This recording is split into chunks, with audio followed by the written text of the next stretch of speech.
En 2019 fue un año de grandes producciones, con telenovelas que lograron cautivar al público con historias que tocaron fibra en más de uno. Sin embargo, el éxito de unos a veces es el fracaso de otros.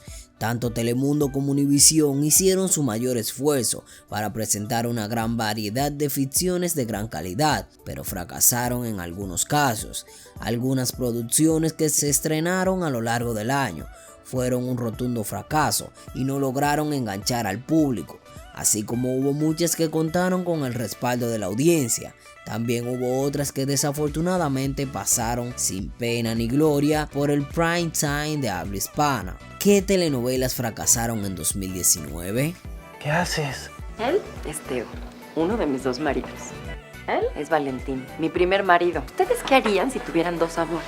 Doña Flor y sus dos maridos. La telenovela mexicana Doña Flor y sus dos maridos, que Univisión estrenó el 15 de abril a las 9 p.m.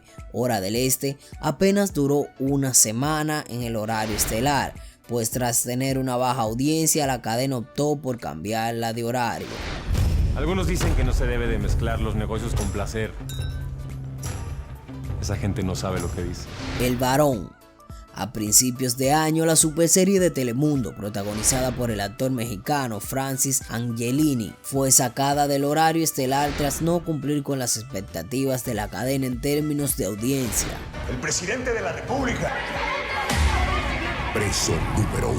Preso número 1. La audiencia que también obtuvo el drama político de Telemundo hizo que la cadena finalizara un mes antes de lo previsto la ficción.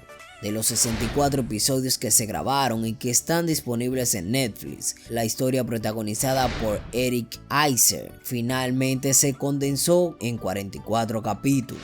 A partir de ahora, su hija se llama Natalia y usted Mónica. No te puedes esconder. El thriller psicológico protagonizado por Blanca Soto fue otro de los desaciertos de 2019. Pese a contar con el esperado regreso a la TV de la actriz mexicana, la serie tuvo una de las peores audiencias del año. Afortunadamente para Telemundo, la historia apenas tenía 10 capítulos, por lo que solo estuvo 2 semanas al aire. Otras ficciones que tampoco lograron brillar en el prime time español hispano en 2019 fueron Un poquito tuyo de Telemundo, Juntos el corazón nunca se equivoca de Univisión y por último Por amar sin ley, temporada 2 por Univisión. Si te gustó el video no olvides de suscribirte y activar la campana de notificaciones para que no te pierdas ningún video que subamos. No olvides de darle like al video y nos vemos en un próximo video.